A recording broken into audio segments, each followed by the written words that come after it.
طاق پہ رکھ کر کے ہم نے مزار پاک کو صرف بیٹا بیٹی دولت کے مانگنے کا ذریعہ ہم نے اس کو بنا لیا.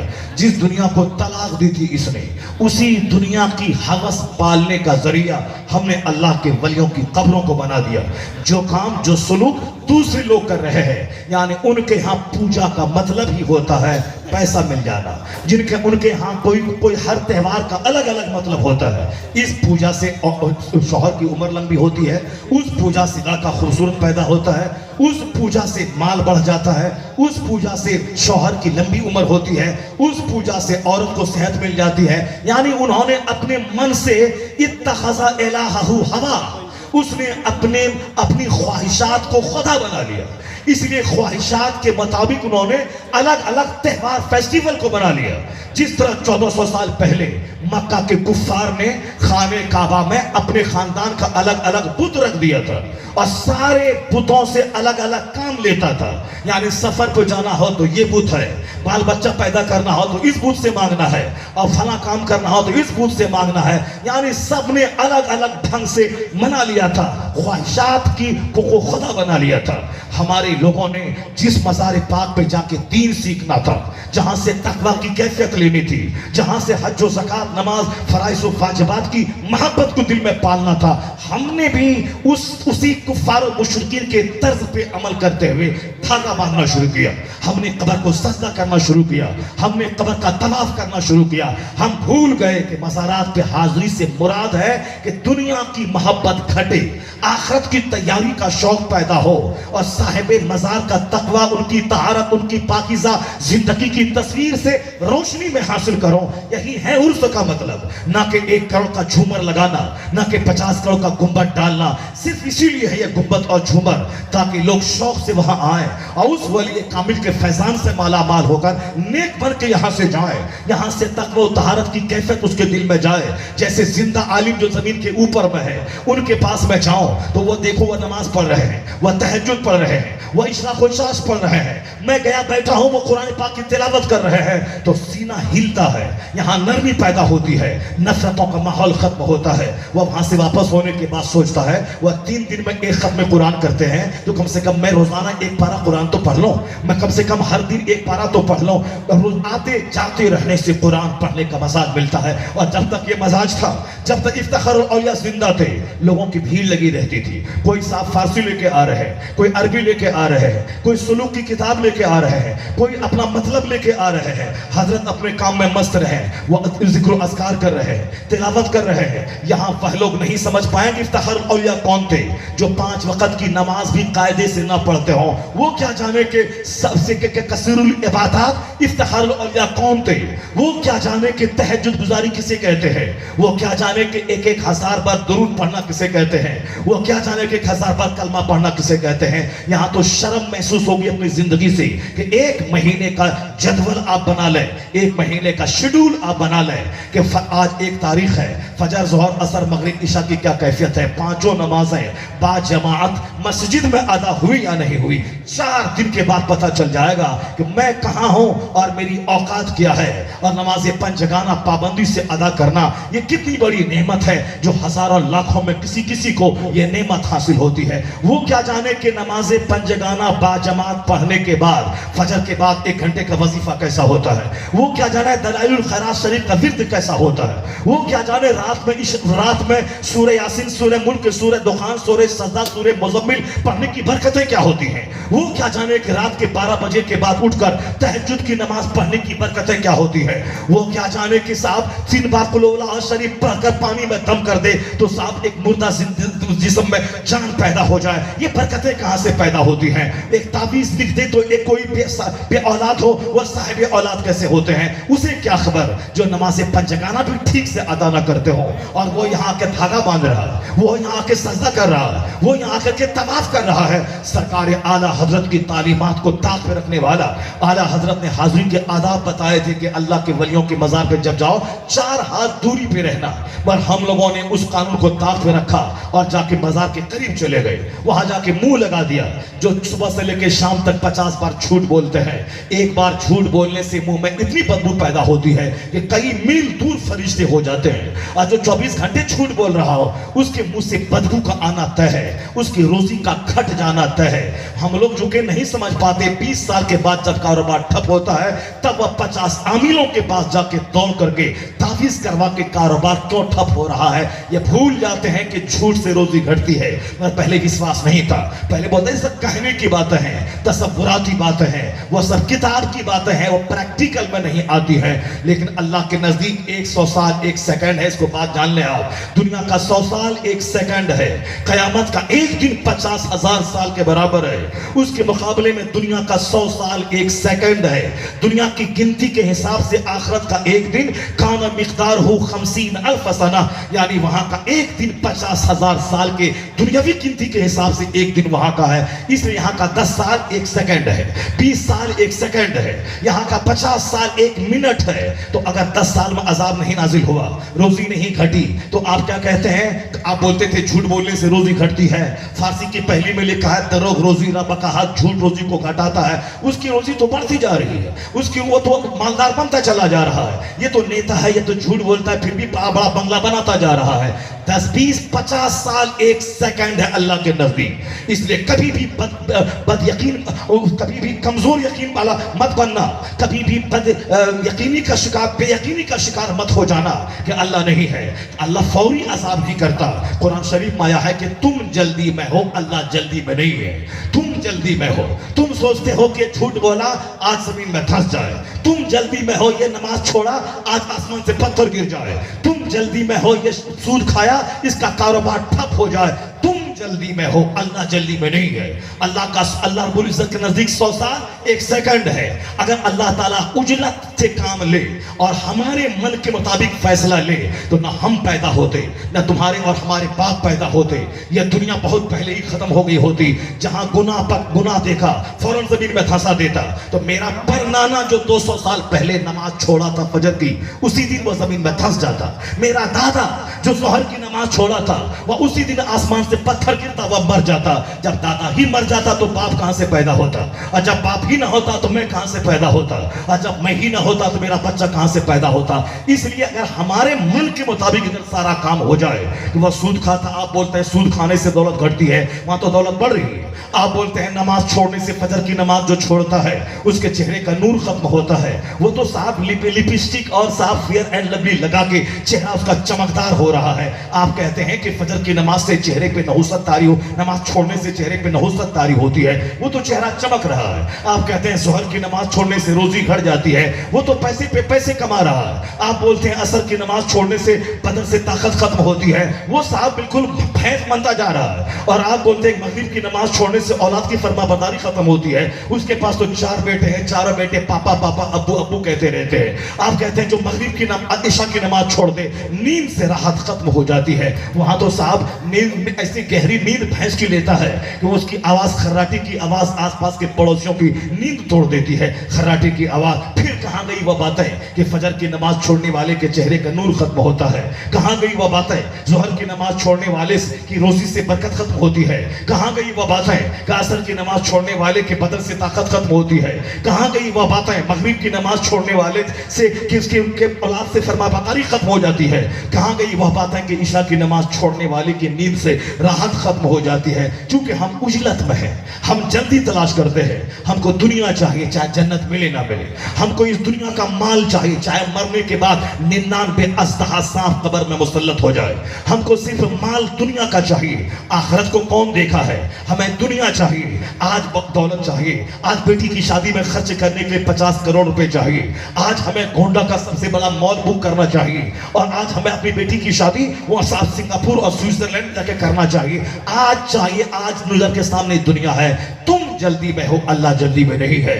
جن لوگوں نے ترکی میں کروڑوں کا گھر بنایا، جن لوگوں نے 50 کروڑ کی کاریں خریدی، وہ جو جلدی میں تھا کہ جلدی مکان ملے، جلدی کار ملے، جلدی بال بچے ڈاکٹر بن جائے، جلدی میرے گھر میں میرا گھر مال بن جائے، جلدی میرے گھر میں ہیرے جواہرات سونے چاندی یہ ساری نعمتیں میرے گھر میں آ جائیں، وہ ساری چیزیں جلدی میں تو آ گئی۔ اس کے بعد اسے کیا خبر تھی یہ ساری نعمتوں کے آنے کے بعد کیا ہوتا ہے؟ اس لیے بندہ جلدی میں ہے، اللہ جلدی میں نہیں ہے۔ اللہ اگر جلدی میں ہوتا تو دنیا بہت پہلے ختم ہو گئی ہوتی۔ آج یہ دنیا ہم تک نہیں پہنچتی، کیوں؟ کہ فجر کی نماز جب چھوڑا میرا 500 سال پہلے والا دادا وہی وہ مر جاتا زمین میں دھنس جاتا، تو نہ میرا وہ پردادا پیدا ہوتا، نہ دادا پیدا ہوتا، نہ میرا باپ پیدا ہوتا، نہ میں پیدا ہوتا۔ ان اللہ نے پردہ ڈالا عیوب پر، اس لیے میں دنیا میں آج پیدا ہو رہا ہوں۔ اللہ نے میرے دادا کے عیوب پہ پردہ ڈالا، اللہ نے میرے باپ کے عیوب پہ پردہ ڈالا۔ اللہ نے جلدی عجلت سے کام نہیں لیا، اللہ نے مہلت دے دی تاکہ بندہ توبہ کر لے، اللہ نے مہلت دے دی تاکہ بندہ توبہ کر کے نیک بن جائے۔ اللہ نے مہلت دی، اسی مہلت کا انعام ہے کہ میں پیدا ہوا، میں آج دنیا کو دیکھ رہا ہوں۔ ورنہ جلدی آج درخت لگایا کل پھل ہو جائے، عجلت سے نہیں۔ اللہ فرماتا ہے کہ تم جلدی میں ہو اللہ جلدی میں نہیں ہے، اس لیے فوری اللہ عذاب نہیں دیتا۔ اگر اللہ فوری عذاب نازل کر دے تو دنیا نہیں رہتی، بہت پہلے تباہ ہو گئی ہوتی۔ اس لیے آج وہ بولا آج ہی تباہ ہو جائے، آج بولا بھگا دیں گے، آج ہی وہ زمین میں دھنس جائے۔ لوگ کہتے ہیں کہ کہاں ہے اس کے لیے موت، کہاں ہے اس کے لیے ذلت؟ ایسا نہیں ہوتا، تم جلدی میں ہو اللہ جلدی میں نہیں ہے۔ قرآن شریف میں کئی جگہوں پہ اس طرح کی آیتیں نازل ہوئی ہیں کہ بل تؤثرون الحیات الدنیا والآخرۃ خیر وابقیٰ۔ تم دنیا کی زندگی کو پریفر کرتے ہو، دنیا کی زندگی کو ترجیح دیتے ہو، دنیا کے آرام کے لیے لالائیت اور بے چین رہتے ہو، جبکہ اللہ کہتا ہے والآخرۃ خیر وابقیٰ، آخرت ہی سب سے بہتر ہے، آخرت ہی باقی رہنے والی چیز ہے۔ اصل عزت وہاں کی، اصل ذلت وہاں کی، اصل آرام وہاں کا، چونکہ وہاں کا ایک دن 50,000 سال کے برابر ہے۔ ایسے ہی ان لوگوں نے 1 لاکھ کی نوکری نہیں چھوڑ دی، ایسے ہی اللہ کے ولی نے ہیرے جواہرات کو ندی میں نہیں پھینک دیا، ایسے ہی ان لوگوں نے دنیا کی خواہشات کو پاؤں کے نیچے نہیں دفن کیا، چونکہ میں صرف تلاوت کرتا ہوں اور اللہ والے اس تلاوت کی گئی آیتوں پہ عمل کرتے تھے۔ ہم صرف جانتے ہیں کہ ہاں آخرت باقی رہنے والی چیز ہے، مگر دل میں رہتا ہے کہ جلدی سے دنیا ملے، اور یہ بھی ہوتا ہے کہ دنیا بھی ملے اور جنت بھی ملے، اور جنت کا کام کرے نہ کرے، دنیا کے چند سکے کے لیے 30 سال پڑھائی کرنی ہے، اور دنیا کے چند سکوں کے لیے کمپٹیشن فیس کرنا ہے، 18 گھنٹے اسٹڈی کرنی ہے، اس کے بعد ایک نوکری لینی ہے اور 1.5 لاکھ روپے مہینہ کمانا ہے، اچھا سے کھا پی کے گھر بنایا لون لے کر، پھر 60 سال کے بعد ریٹائر کر کے موت کا انتظار کرنا ہے۔ ایسے ہی نہیں تھا حضور مخدوم شرف الدین یحییٰ منیری، ایسے ہی انہوں نے دنیا کو طلاق نہیں دیا۔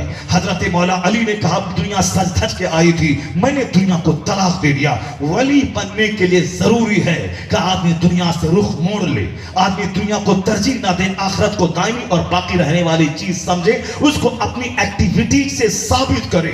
جھوٹ سے 1 کروڑ روپے آ رہے تھے، رشوت سے 1 کروڑ آ رہا تھا، مگر میں نے حلال کا 1 روپیہ کو ترجیح دیا اور میں نے حرام کے 1 کروڑ روپے کو لات مار دیا۔ یہ ہے جو بولا اس کو کر کے دکھلا دیا، پریکٹیکل میں کرنا۔ ایسے ہی ہزاروں کی بھیڑ نہیں ہوتی ہے، ایسے ہی لاکھوں کی بھیڑ نہیں لگتی ہے، ایسے ہی اس کو عزت کا پروانہ نہیں ملتا ہے۔ ان لوگوں نے پریکٹیکل میں سینے پر صبر کا پتھر رکھ کر یہ فیصلہ لیتے ہیں، یہ وہ لوگ اللہ والے لوگ ہوتے ہیں۔ امام حسین کے سامنے دونوں آپشن تھا، ایک آپشن یہ تھا کہ مدینے میں رہ جائے، یزید کی بیعت قبول کر لے، ہاں تو ہی بادشاہ بن، تو جانے تیرا کام جانے، تو نے بولا بیعت کر، میں نے تو صحابی کا بیٹا تھا، میں نے تجھ کو بیعت کر، تو فاسق ہے کہ فاجر ہے، بے نمازی ہے، تو جان تیرا کام جان، میں مدینے کا گورنر بنا دے مجھے اور 2 لاکھ مہینہ دے، اس شرط پہ میں تجھ کو بیعت کر دے، تیری بیعت میں کرتا ہوں۔ اگر امام حسین یہ شرط رکھ دیتے، یزید اچھل کے قبول کر لیتا، 2 لاکھ میں 5 لاکھ مہینہ دے دیتا، چونکہ یزید سب سے پہلے امام حسین کو قتل کرنا نہیں چاہتا تھا، یزید چاہتا تھا کہ حسین میری بیعت کر لے، مجھ کو مان لے، پہلا آپشن یہی تھا، مجھ کو مان لے۔ امام حسین کے سامنے دونوں آپشن موجود تھا، یا تو یزید کی بیعت کر لے، مدینے کا گورنر بن جائے، اور دوسرا آپشن تھا کہ نہیں، ظلم کی حمایت نہیں ہوگی، ظلم کے ظالم کے ہاتھ پہ ہاتھ نہیں دیا جائے گا، چاہے جس طرح سے مصیبتیں آ جائیں زندگی میں، بال بچے کٹ جائیں، میری زندگی کا سارا سکھ کعبہ ہو جائے، وہ سب گوارا ہے، مگر ایک ظالم کی حمایت یہ گوارا نہیں ہے۔ امام حسین نے سینے پر صبر کا پتھر رکھا،